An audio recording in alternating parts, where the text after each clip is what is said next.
seasonal variance, but here we still have a big seasonal variance, and it's the weather's rough in wintertime here. It's just, I don't think sometimes it's worse than others, but this winter's been especially bad. Does it snow a lot? It doesn't snow that much here. We've had this year we had 2 snow events basically. That's it? Yeah, that's it. So we had. We don't get that much snow here generally. In fact, when I built this thing in 2008, we had a big storm. It was funny because when I built this thing, we had put these 2x12s here, and the engineer had it drawn up that way. So I called her up and I said, I don't understand why we're putting these big beams here. The span isn't that long. Mm-hmm. She says, well, I have to engineer it for a snow load of 2 feet. And we were laughing, when are you going to get 2 feet? And sure enough, in 2008, I had a picture of a bank that was about 2.5 feet up there because we got really hit that year. But this year, what happens when it snows is Portland had 2 snow events this year. And, when it snows here, it just cripples everything because the city's not equipped for it. And actually, the county's better than the city. But it snowed here. Oh my gosh. It snowed in December, and we only got about 6 inches. But I started here at 2 o'clock. I was going to go back to Portland because I thought, I'm going to be stuck out here if the power goes out. Do you live in Portland? Well, yeah, we're living in Vancouver right now. So so I thought I would be stuck here if the power goes out. It used to go out here all the time, but it doesn't much anymore. So I start 2 o'clock. I started driving, and let me tell you, when I got into Tualatin, you probably don't know where that is, but anyway, frankly, it was Armageddon. You couldn't move on any street, any side street. It was just 5 miles an hour anywhere you went, if you were moving at all. And so it took me 4 hours to get 20 miles here. So finally, I stopped. I stopped at this place called Bridgeport Village, and I had a cocktail and an appetizer, and I said, I can't take it anymore. I'm turning around and going back to the taster.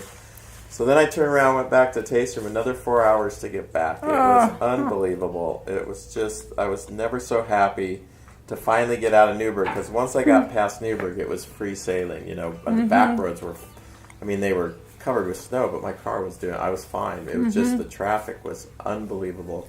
And they don't ice, the problem is they don't ice any of the roads here, and that's what they need to do. That would solve a big part of the problem. And we had a mayor at the time who was such an idiot. He said the next day, he said, well, I took public transportation and I didn't have any problem. I could have punched him. Even public transportation shut down. Buses were shutting down. They had pictures of buses sliding down hills and everything. It was so annoying. And anyway, he's no longer the mayor, thank God. But so it was something else. But oh, you did? Sorry. I'm so glad. Ones and zeros. Come on. Yes. Yeah. I know, technology, it's amazing. So, it's really something else. Not that I wasn't listening to you talk. No, so it's but yeah, you guys will have fun. Boy, McMinnville's a cute little town. How many of this? I had some. If you're in the mood for a steak for any reason, are you meat eaters? I'm always. Yeah, we can always be in the mood for a steak. So there's a really good place that I think that for the value is, they're not cheap, but for the quality of meat you get with it, it's really good, and that's called, what's that steak place called? It's right in the middle. God is salivating, and he's not going to remember the name. It's, this happens to me more. I haven't seen it. It's a steakhouse right in the middle of McMinnville. It's fairly new. It's right on the mains on 4th Street, so you can't miss it. It'll come to me sooner or later. Because we usually share. So. Yeah, but they do. That's a fun place. They do really nice cocktails in there too. I really like the place. Yeah, he owns 2 restaurants. His other restaurant, I can remember the name of. That's in Newburgh. That's called Recipe, and it had a fire. And I'm not sure if it's open again now or not. It should be open by now. But also a very good place to go eat. Yeah. Okay. And it's gonna drive me nuts. It's I'm gonna have to look it up because it's just. You gotta love prosciutto. It's just I so. like prosciutto. Or is that mortadella? It's Capicola is what it is. Capicola. It has the same texture as prosciutto, where it's Yeah, it not does. chewy. It's not as thin, but it has that. I love it. Or I wouldn't have known the difference.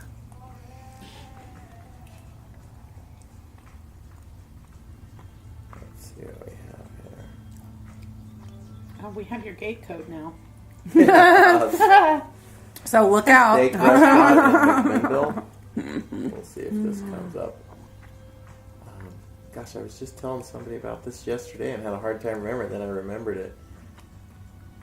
Steak restaurant in McMinnville. I have another question for him. I forgot what it was. The Barbary. The Barbary. Yeah.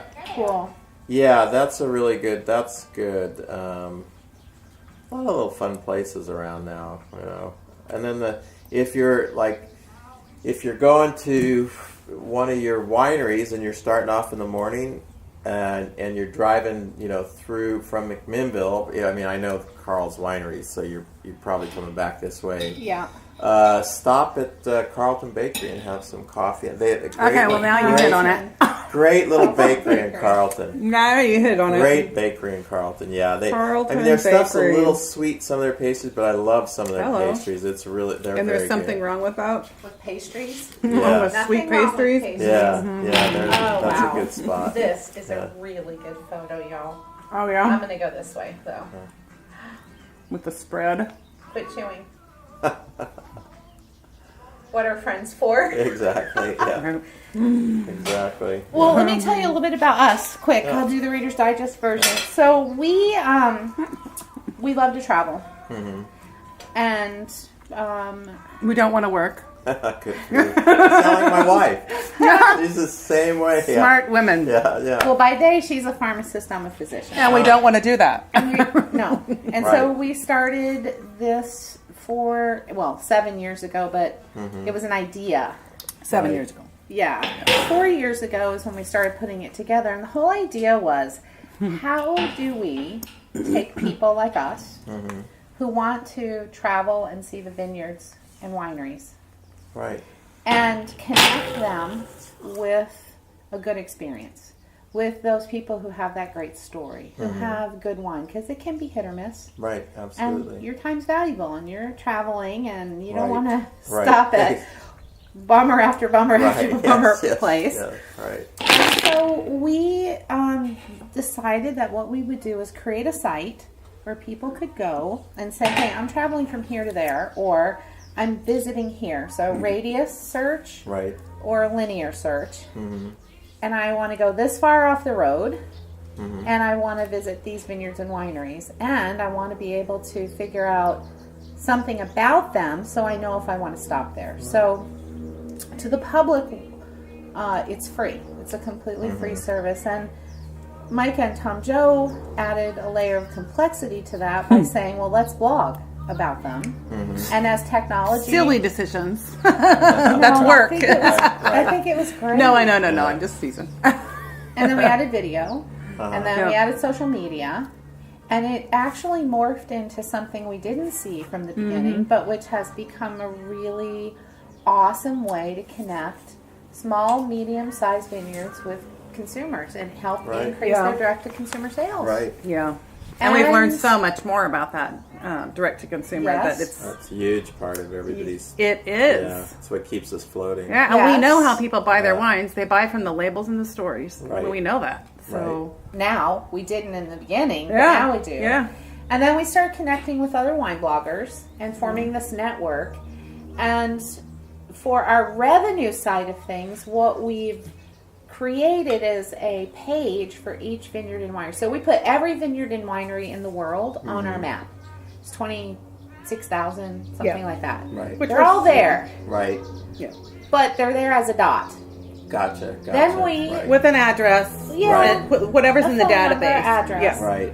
And that's it. then for what we're hoping we can do with every vineyard and winery, although I know that's very optimistic, but is get them get their pages built out for them, and that's a small annual fee, because if we take a little bit by a lot of Right. vineyards and wineries, Walmart then that does that. allows us to travel around and do what we do, and it's not Well, and it's focused towards you. It's focused Right. towards Yeah. the small guy Mm-hmm. because that's where that romance is and the allure, and that's where you want to go. That's where you want to hear the story. I don't want to go to Kendall Jackson personally. Right. They can sign up if they want, but they don't need us. Well, and Yeah. not everybody. I mean, y'all have done a great job, and there are some people who have Yeah, done a good job, and some who haven't. You have your website, which we put the links on there and send them to your website. But the chances that they're just going to find your website, Right. Right. but if they're looking to come to the Willamette Valley, and now you pop up with all this detail, and there's a link to your website. And there's a review by us, and there's video. pictures and- Now Right. your chances start to calendar, go way up that someone's going to Right. come here. Right. And not down the road to, who would you say is moving in? Kendall Jackson? Right. Yeah. Right. Because they recognize the label. who uses your website? Right now, Wow. nobody. It's not launched yet. Yeah. Right. The intended audience is the general consumer Mm-hmm. who likes to drink wine. Right. They're not wine snobs. Mm-hmm. Not that there's anything wrong with a wine snob. I think wine snobs are great, but it's not them.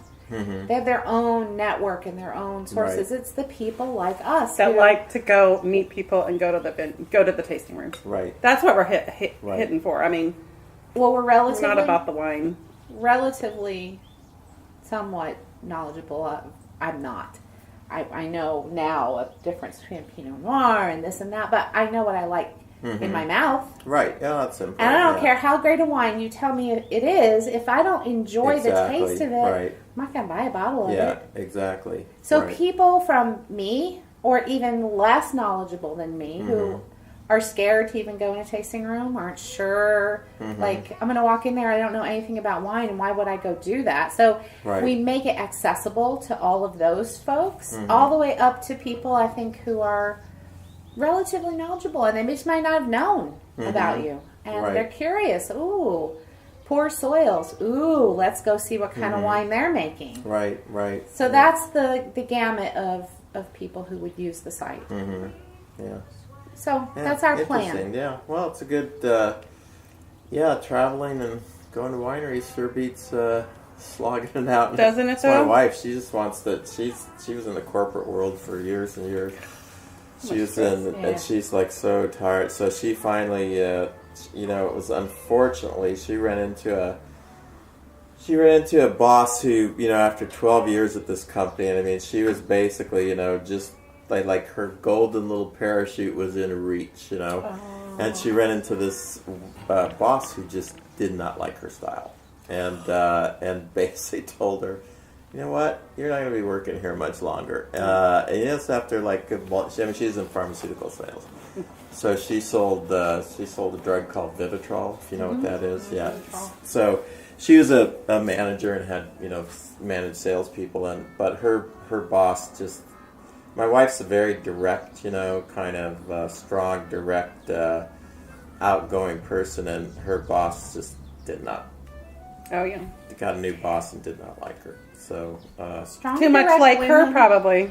yeah, women don't necessarily like other strong women. Her new boss is, or the one that fired her, was definitely. It's a weird company because now they've drummed out like 6 women, over a 2-year period, and 4 of the women are filing a class action lawsuit against them, And then, it is a kind of a funny. And in fact, she replaced my wife with a guy who worked for my wife. And apparently, my wife has heard that after the fact, she told my wife still talks to some of the people there, says, yeah, she told us that the minute she met Matt, this guy, she goes, she knew that she had to work with him. And so that was sayonara to my wife, which is too bad because she was coming into a bunch of really lucrative stock and stuff, so she still did fine, but she's to that point now where, then she was out of work a month and then, got recruited. Somebody called her up, and so she went working for another company in addiction medicine. And then after 8 months, basically came to her, and the guy said, you know what, we love you, we're going to eliminate your territory. And so this is like We right love you, after. But she was like, she didn't, and they were really great to her. I mean, she'd only worked there 8 months, and they gave her 3 months severance, and she was making a lot of money. So she was fine. She goes, I'll do something else. So she wants to travel. So she went to Costa Rica and Nicaragua for a month and spent time there, and almost bought. Thank God she came to her senses. Almost bought into this small hotel, and I'm like, in Nicaragua. Wow. She really liked Nicaragua. You let her go without you? Well, was probably busy. I think she's a much better traveler than I am. So she is. I thought it was crazy to get involved in Nicaragua, but she thinks Nicaragua is safer than Mexico. She said safer than Mexico. I wonder. It might be, but does not. But still, mean it's a good still, place. I just can't. Yeah, I'm like, you're nuts. But anyway, so she finally got out, but she wants to travel. And she's kind of done with corporate life, so she's. I like her. Yeah, she's helping me a bit, but now she finally she's on track to do something that I think she's be really good at, that's real estate developing. Oh, so she's going to develop. She's going to start developing real estate with the guy that renovated our house, and a partner of his. I like this. And I think she'll do really well at that, but it's going to take her a while to get the ball rolling. It's just not something you can just start. So, pipeline. Yeah, exactly. So, anyway, yeah, it's interesting. But yeah, the traveling would be cool. She's much more into traveling. I like to travel, but I she could do it all the time, 24/7. I mean, she could just She could probably travel 9 months a year and be perfect. I want to sell. My goal is to first put everything into storage and go off for a year and try living in another country. Right. If I like it, come back and sell it all. Right, yeah. And just go from here, and when I'm tired of staying there, then go someplace else and go someplace else. And we want to go to one of our first trips possibly is going to be New Zealand, because we have family there. That's a fun place. And we'd like to go to the Marlborough region and just spend 2 or 3 months. Yeah, it's just hang out and do vineyards. Fun place, It's only thing bad about New Zealand is very expensive. You're telling me. It's very expensive, but for a place to live. But yeah, it is. It's really a great place to visit. Yeah, we went there in, I don't know, about 6-7 years ago. My wife's best friend's 6 years Kiwi ago. and lives in Auckland now. She used to live here, but she moved back to Auckland, where she's from, and so my wife goes there every year for. Every year? Every year she goes there around Thanksgiving time. Yeah. Oh my! So I've only been once, and my husband's a Kiwi. Oh, is he? Yeah, nice. And his family's got 4 siblings that still live there, and so we went for a month 6 years ago. Yeah. And we just got, when we were announcing this trip, a couple of them and a cousin said, when are you coming to New Zealand? We have tons of wineries here, which we've been to a lot of them. But anyway, we're ready to. Yeah, well, we're ready to go back. Gosh, what part did you go to? Did you go to both islands? We went to both islands. Yeah. When we went to the wineries, we didn't go to Marlborough. We went to the wineries. Ooh. I can't remember the name of it, but it's like one of his sisters lives in, about 3 hours south of Auckland. 3 hours south of Auckland. Where that big volcano is. What's the name of that? Yeah, now because we didn't get much in wineries are on middle. The east side. Yeah, we didn't get much in the middle. Walker Bay. Walker Bay. Yeah. Walker Bay, and I remembered that from we didn't do much in that area. We went from Auckland all the way down to Wellington. And then we hopped over, and I really liked some of those wineries. Like there was a part on the North Island. There was a place called Nelson, and that whole area around there. I really liked some of the wineries, but I like wineries. And then we went to the south.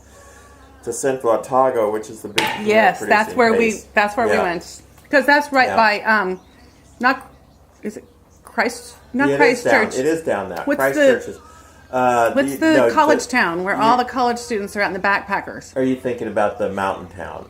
Is no, it's not the mountain right town. on the lake, and all the backpackers go there. Not It's the Queen's huge place. Queenstown. Queenstown, yeah. Queenstown, yes. Yeah, and right the there, yeah. wineries are the Central Otaka. Yes. That area. Yeah. We went there and did Yeah. about 10 wineries, probably in that area. It's an interesting. In fact, we're having a blind tasting of New Zealand wines here in Oh, are you? July. Yeah, going to be New Zealand and Oregon, kind of see the difference. Yeah. But yes, We have to be on our best behavior everywhere. Maybe we'll get invited back. Yeah, I would go there in a heartbeat again to New Zealand. Yeah, I really, really did enjoy it.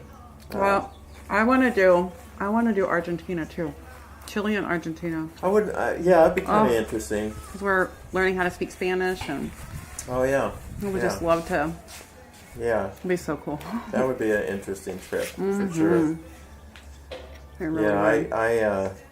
I mean, we were supposed to go to Burgundy. We were going to take some people to Burgundy That this too. year because I have some club members who now work for me, but they're they're really bright people, but they're retired, and so they travel. And she's got Doing your thing. She's experimenting. so she's got a PhD in like strategic. I mean, they both work for the government, and he's retired government. So, but they were stationed in Germany, so they used to go to Burgundy all the time. So she had all these connections, and she goes, "Let's take a trip, people in the wine club to Burgundy." But in the end, I'm really glad it didn't happen because it's I've never different been to than going to France. Burgundy and taking a group of your customers to Burgundy because they'd probably all be fantastic, but it just takes one. It just takes one whiny couple or one to like kill your whole trip. So then we thought. So in the end, we were having trouble because it was expensive. That's pretty smart, actually. So we thought, you know what? Let's go next year, and we'll just go Yeah.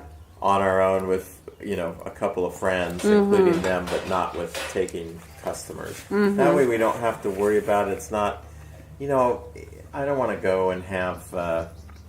It just takes one on these trips. It just takes one people out of 20 to make it a really long trip.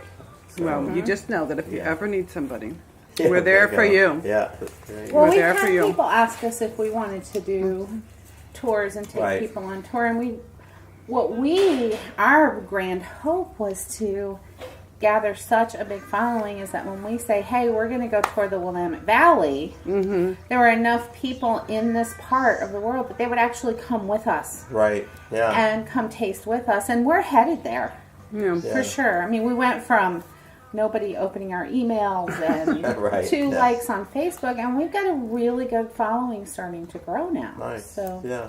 and if we make it on the Travel Channel, that'll be it. Oh yeah. Yeah. How do you do that? How do you get that? Step by step by step. I Right. am really good at this. And if Yeah. she is, and she knows somebody too. Oh yeah. really Yeah. good at this. Yeah. I think that's the key. Right. A little yeah. bit of both, but knowing somebody helps. Well, you got to be able to follow through and have a plan. I have a plan. for Yeah. this. So, Right. Well, if anybody that'd be can do good. it, you can. Yeah. That'd be nice. So, yeah, because Yeah, it's like it's a little bit like wine too. It's it's like when we first started out, we were kind of on fire and doing well, and then the recession hit and it kind of knocked everybody back. And then right as the recession hit, all these wineries started coming online. yeah. And it's amazing. During the recession, nobody folded, which was a little bit surprising. People kind of kept it up and running, but it's like like who you know and and it's what wine reviewer globs onto your wine. So we would submit our wines to everybody, and I somehow got the email of the guy that wrote for Parker, and his name was. Gosh, I'm starting to worry about myself. Essential fatty acids. Oh gosh. Well, if he drinks wine, he gets Right. essential Yeah, you're fatty right, you're acids right, and yeah. B vitamins. It'll come to me. Jay Miller. Okay, Oh, Dr. Jay. Jay. Okay.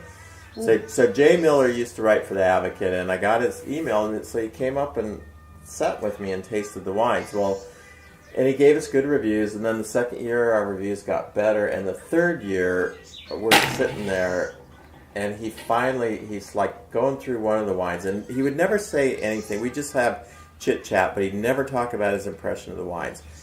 And then the third year, he got to our '08, our 115, our single clone wine, and he tasted it, and he asked for some more, and then he looked up at me and goes, that has to be one of the best wines of the vintage. And so I thought, all right, here we go. And so sure enough, it was the second highest rated wine in the Advocate that year, in a really great vintage. And and I thought, oh gosh, we're on our way, And it's like, and then he kind of retired or got forced out.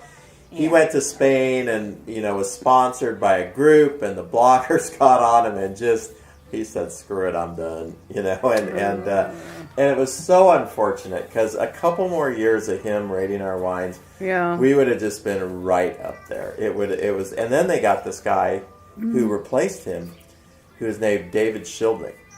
They both have been at the Wine Bloggers Conference. Yes, yeah. And David Schildnick, really an intense, smart guy, totally idiosyncratic, weird palate, and with power taste, like from 8 in the morning till 5 at night. Yep. And I got him at 5 o'clock, and when I walked into the room, I could just tell the guy was exasperated. And, so then he kind of tasted through the wines and, kind of gave us mediocre reviews. And then the next year, I got him in the morning, and he's looking at his reviews from the year before. It was really funny. And he was totally fresh. And he said, I may want to come up and retaste your wines from last year while I'm here. He didn't, but I could just tell he had such a weird palate that I knew he was not going to be around long. And he abruptly left, they said, David Schildnick. And then we had to ship wines to a guy in London. Who I thought had a really even palate, gave us nice reviews. He didn't go over the board on anybody, didn't go on it. He was had very even and very perceptive, but he was in London.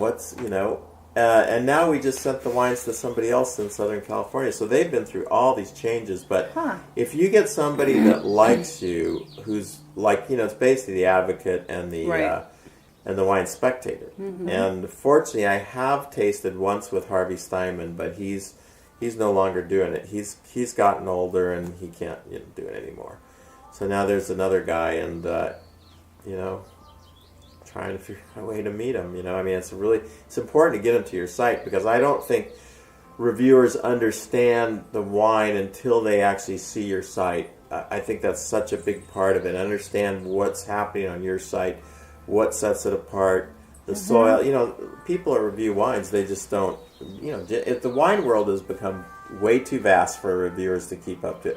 So what should happen is people should be, the serious wine publications should just have people that specialize in one area. But it's not like that. I said that. You should have someone who does, yes, absolutely. It makes no sense to me. Somebody's doing Australian Syrah and then doing Oregon Pinot. It's just really? That just makes no sense to me at all anymore. So, but you know what happens then over time? Right. When the community stops buying into the authority that a publication has, it no longer carries weight. And what takes over that is yet to come. And there's a few things brewing to potentially take over that. Yeah, I think the Advocate is losing a lot of steam. Yeah. I really see it. Now, Spectator's still out in front of everybody, But they're still going to have to make a change in the future. Yes, yeah, for sure. But, and then, there's so many other publications now, so many, online blogs, and that it's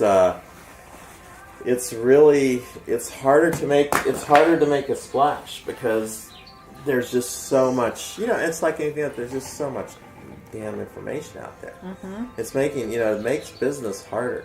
Where do do you see yourself, or what's your goal? Well, we're a really small production kind of place. So our goal here, if it was 15 years ago, if I was really smart 15 or 20 years ago, I would have seen the handwriting on the wall and really gotten into volume. Doing some volume wine, and not to say you can't have a high-end place like this, but really do really get into volume. Just from a business standpoint, that would have been perfect timing to do it, because especially when the recession hit, you would have done really well by doing that. But my goal here was always just to run very small, high-end, direct-to-consumer kind of thing, and that's kind of what we've been. We did have to go out and find distribution once all these wineries came on board, but I'll tell you, it's really tough to find distribution. I don't care what your product. A distributor just says, "How am I going to make money off of you? What's your volume?" We've heard that. So are you using distributors? I use a couple distributors, but you have to find a niche distributor, a distributor that goes and puts together a bunch of small high-end brands. We have that in Oklahoma, the couple we met. Yeah, that's what you have to do. So, so now we're, the goal is more direct-to-consumer sales than ever before. I mean, we would like to get away from distribution altogether. See, and we heard that 2 years ago, and we heard that last year, which is why what I think we do is so critical. Yeah, small wineries are just all about direct-to-consumer. Yes. Yeah, that's totally where it's at right now. But if you don't have more, so would you source more grapes? Would you buy another vineyard someplace if you want to increase direct-to-consumer sales? We would want to increase. We're all single site, so and we don't want to buy any other fruit. So we have enough fruit here to so do you what have we more want to do. To grow your business. You have more to grow. We don't want to grow. We don't want to grow beyond the capacity of what the vineyard can give us. That's what I wanted to know. Because we don't need that. If we're selling all of it direct, this vineyard will sustain us just fine. So and the other thing is, if you sell out. Exactly. There's nothing wrong with that. Exactly right. And the other thing is that I really think single sites are more important than ever, because in the world of wine has become much more homogenous. The quality has gone way up because science has really gotten in and cleaned up all the flawed wines. That's why years ago reviewers used to be much more important, because they were pointing out the wines that weren't flawed, the really good wines, because there was a ton of flawed wines. Right. You hardly ever run into them anymore. There's better wine than others, but there's not many flawed wines. And in general, I think science has really elevated wine. But it's also made a lot more homogenous. So that's why we don't write about the wine. We do mention the wine. Right. Yeah. But that's not what gets the hook in people. Exactly. Yeah. No, it's absolutely true. And that's one of the great things about Oregon. It's one of the few places where you can go and actually meet owner winemakers, people that are really connected to their wine. I mean, there's a direct connection there. That connection, when I was first in Napa Valley, that connection was closer. And as I left Napa Valley, that connection just keeps getting wider and wider and wider. And it's fun to be able to do that. I love to go to places you can get president. that. Where's the owner? Where's the vineyard manager? Right. Where we go, though, the owners are intimately involved. Yeah, but he's talking in Napa, so she's talking about the Finger Lakes. The Finger Lakes are small, family-owned. Small, and he's talking about the ones that we said we weren't going to approach because they could come to us. Well, pretty much. You go to Napa, and they're just so successful now. They're so big, and we don't go see those people. Yeah. Right. Well, that's not true. Well, we do. It's just not our. It's just not. When's the last time we went to see? We were just there last year. Where? Tom Joe and I, when we went out, we spent the whole week going through. The big guys? Well, they're not big, but there's still some small ones in there, but Hall wines. I mean, come on. I didn't see the owners sitting around there. They're from Europe, and you went there because they sent us their books. I know that, but I walked in, I did a review on them. So I'm just saying there are those ones. There's also those small ones. We wouldn't have gone to Hall Wines. Right. We would not have gone to Hall Wines. Well, probably not unless they were involved. What we do when we go to the Wine Bloggers Conference is there's so many places to choose from. So what we do is we say, who donated their wine? Who came here to support the conference? We're going to go back to their winery after and do an official review to give them publicity. Right.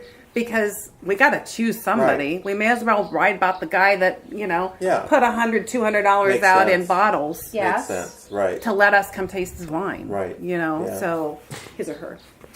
Right. And some of those people have incredible stories. Well, yeah, they do. I mean, the lawyer who completely quit his practice. Oh, yeah. Yeah. And with his brother opened it up because it was a passion. Yeah. Right. Yeah. Well, the point I was making is that we don't go to the people who are disconnected from what they're doing. Right. It doesn't tell a good story. Yeah, we wouldn't go absolutely.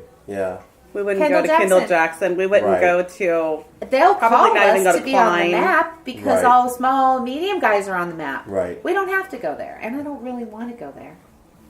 Well, no, and again, they don't need us. The only reason they would do it is because, well, that's Everybody a drop in the else bucket, is and there. everybody else is there now, and they won't even think about it until everybody else is there, Right. and then they would do it just because.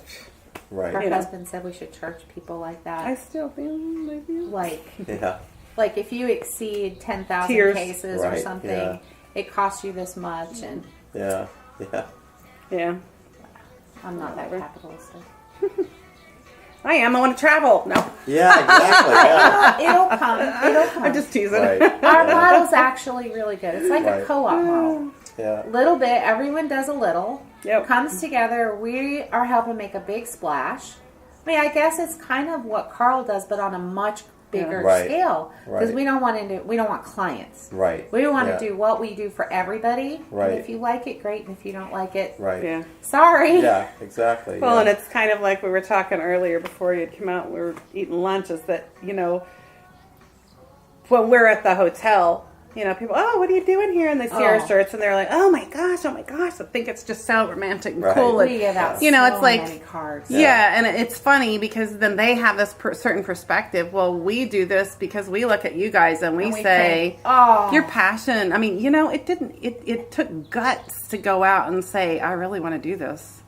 I mean, I want to do this, and I'm going to spend money investing in it. Yeah, You didn't do it lightly. No, it's guts or some stupidity. It's like Well, both. Actually, That is really. it's Stupidity is funny because important. in this site we had so many issues in the beginning. It was just we were just burning through money because the soil is so difficult to get things started here, and just burning through money. And I mean, it was really touch and go. Like the fourth year, we could have come really close to just bagging it and selling the property and losing a bunch of money, but we just stuck with it. Yeah, we. See, that's what it's funny it. because one of the things that I'll never forget though is that, I mean, some good things happen to us. Like my wife drew out a bunch of her portfolio to build this building initially, and that was in 05, 06, and then of course the stock market crashed in 08, so it looked like a pretty good move, but at the time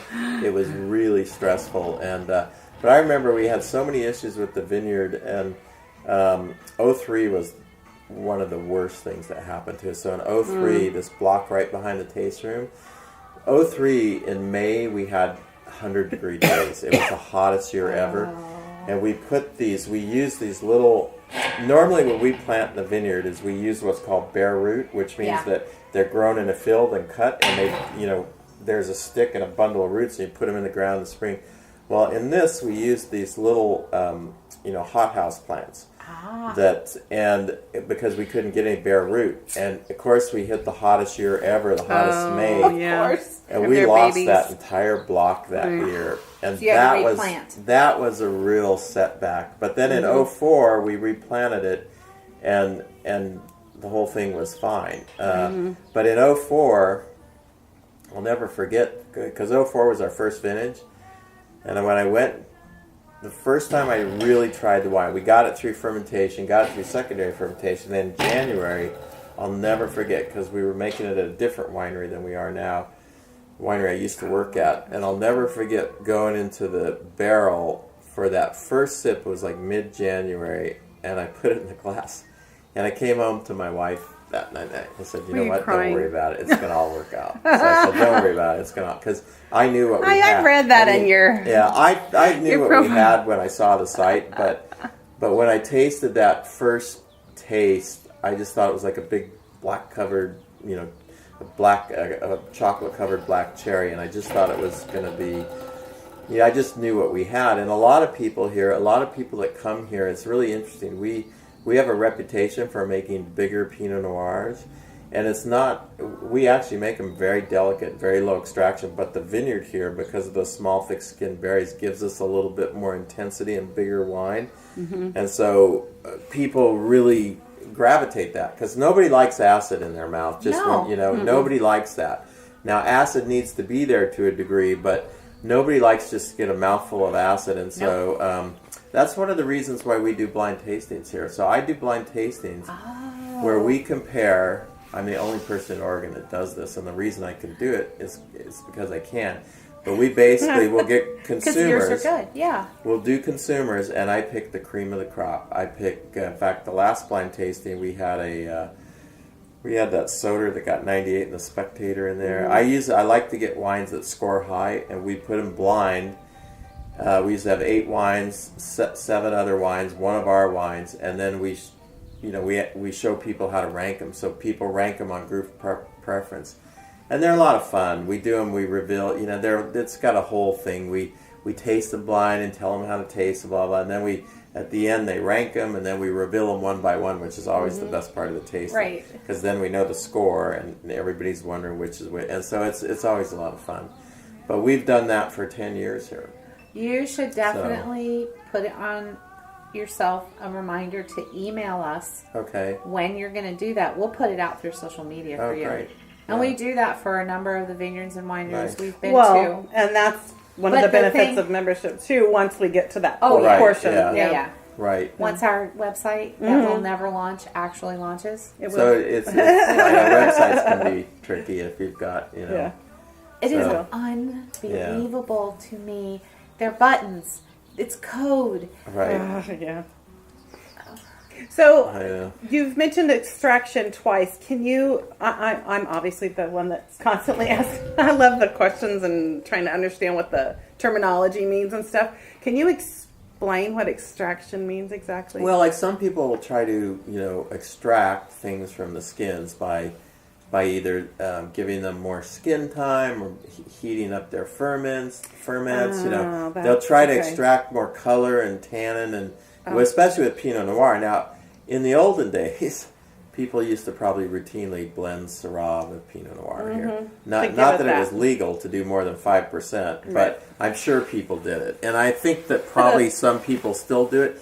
But now, people that are like doing Pinot on a high volume. They're really purchasing a lot of Southern Oregon fruit because you get more. It's not as nuanced as the fruit up here, but it's darker in color. It's lower in acidity, so it's easier to kind of for an immediate consumer to get a draw, to like it because it's but it's not the real thing. It's not the real thing. Deal. I mean, it's just you can make palatable good, but it starts to get away from Pinot. It kind of crosses the line where it's starting to move more towards Syrah. And so, but it's immediate society. It's immediate, consumers are immediate. So Pinot Noir isn't an immediate thing. These wines are wines that are real, they really hit their stride when they get some bottle time and age with them. Do you know who we should introduce him to? Is the guy from Cottonwood Canyon. Why?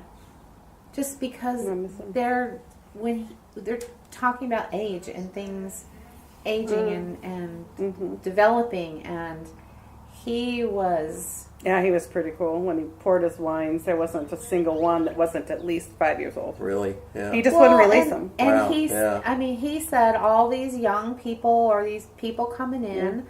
It's all about making a buck. It has nothing to do about the wine or the story of the wine or the quality of the wine. And we bought a 2008 something from him that was fantastic. Where is this? So he's in Santa Barbara area, Cottonwood Canyon Ranch. And he built the Under in the Mountain Cave cellars. Right. Yeah. Norm. His name is Norm. I don't remember his last name. Interesting. 80-something. Yeah. Did all his own stuff, like built it all, the doors, the caves, everything. It's just you guys you're coming from the same place. Well, you're going to meet another 80-year-old. My guess is you're going to go to Vidon. Yeah. Oh, yeah. So, yeah. Poor guy. Joe. He says... Did you meet Vidon? Not yet. We're getting ready to, though. Tomorrow. He says he responded, or somebody in his group responded to my Facebook. What are you talking about? Old. Old? Who's old? Because I said something about an old dog learning new tricks or something, and I responded back to him. It's like, uh-oh. No, I knew he was kidding. He's a fun guy. He's he's in his 80s. And, you can't be 80, 82, I think he was, or something like that. You can't be that without not having humor. He just, I don't know, he just doesn't have that. I mean, I hope I have that much energy when I'm his age. I mean, this would be a hard business to, put it this way, I couldn't do what I did before now. Because there was so much physical work here in the beginning. I mean, I did a lot of stuff in the vineyard, just with the bill, all kinds of stuff. It'd be really tough to do that now. I mean, I'd have to hire people to do some of the stuff I did early on because it was just so physical. Do you come from California, Oregon area? I'm from Colorado originally, but I spent 13 years in Napa and Sonoma. So. Did you go to UC Davis, or I didn't read that part? So no, I just my background's really more. I was more in the marketing side of it, but I just started making homemade Pinot and just had a thing for it. So cool. So I definitely, and then I've just been around it for so long, right? And then I have a lot of help. I really have a lot of expertise in the winemaking, and I think as you get older, very important to have young winemakers around you because a young olfactory sense is better when you're young. There's no two ways about it. It is. It's no two ways about it. That must be my problem. Yeah, it's no two ways about it. Maybe. It's really true. When I was younger, my olfactory sense was really sharp. So, I mean, I used to do all this. We used to Mondavi. I used to work for Mondavi I used to work for a property, Mondavi property, and they were fantastic. The Mondavis back then, when they would compare their Cabernet to somebody, they used to have 2 tastings, one for any staff person that wanted to go, taste room staff, and then they'd have a winemaker tasting where they did the same thing, and oftentimes I'd get to go to both of them because the winemaker where I was working didn't want to go. But they would, when they brought out Cabernet, they would compare it to Lafite and Mouton and Margaux and all the first growth Bordeaux's. When they compared their Pinot, it was to Richburg and Romani Conti. And back then, a bottle of Romani Conti was over $400, and this was like in the mid 80s. And they would have them at their tastings, their blind tastings, and that's what you'd be tasting. Wow, it's fascinating. Yeah, fascinating. That much different. I've always wondered. The Montefalco region in Italy, we tasted some of their wines and did a video for them, and it was pretty good. The wine was, they're just over $100, $150 bottles of wine. I've never had anything. Well, let me tell you that I mean, in Napa Valley, that's kind of like a Cabernet. It's $150. I mean, they're all I think the average price is $75 for a Napa Valley Cabernet now. But, I mean, Romani Conti is, those are the last time I ever had them. I had them about 6 times while working for Mondavi. I had all the first growths multiple times. I've had a couple of those since, but, they're not proportionate to their price, really. Okay, that's what I'm asking. Yeah, because the thing is like Romani Conti now, those are like, Romani Conti's well over $1,000 a bottle now. And the thing is, good marketing? No. Well, what happens is that yes, Burgundy has those wines are fantastic wines, but Burgundy has not gotten any bigger.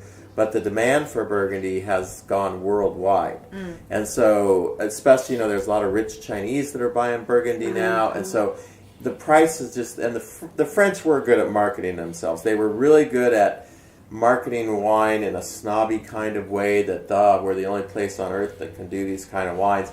And over the years, the prices for the really top gross got bigger and bigger audience, but they weren't getting any bigger. Those places, not like Oregon, more and more wines produced, but the first growth Bordeaux's, they're still that small. And as the audience grew, it just went up exponentially. But I have a guy that works for me, a retired guy, who bought in the 60s, he bought 2 cases of first growth Bordeaux's and paid around $20 to $25 for all of them per bottle. And he held on to them until about 3 years ago. And he sold them all, and they were all over $1,000 a bottle. Wow. And the funny thing is, I said, well, Bob, aren't you going to drink at least one? Right. He's like, no. I said, you're not going to drink one bottle. You've held on to them for all these years. He goes, no. He says, they're just too valuable. I'm not going to drink even. It's $1,000. He says, I'm not going to drink it. Wow. So, You know, and it's not like he's poor or anything. He's a retired professor. Right. But he just is like, nope. I don't know that means anything. He goes, I could buy a lot of wine for $1,200. And so yeah. I'm like, whatever, you know. So we got to get going to our next one. Oh. So we're not. Yeah, I know. I didn't realize what time it was. All right. You know what? This was super nice, and thank you. Thanks so much for coming. Yeah, we're gonna. Yeah, when we write it up, and we'll tag you. Just leave it. I'll get it. Leave it. Leave it. Leave it. I'll get it. Don't worry about it. Hi. We'll do it all the time. So. I gotta get my stuff out of the inside. I didn't even think about the time. Yeah, well, I was looking at it. And I hope we can play a small part in helping. Yeah. Small part in helping. Yeah. Small part in helping. Yeah. Small part in helping. Yeah.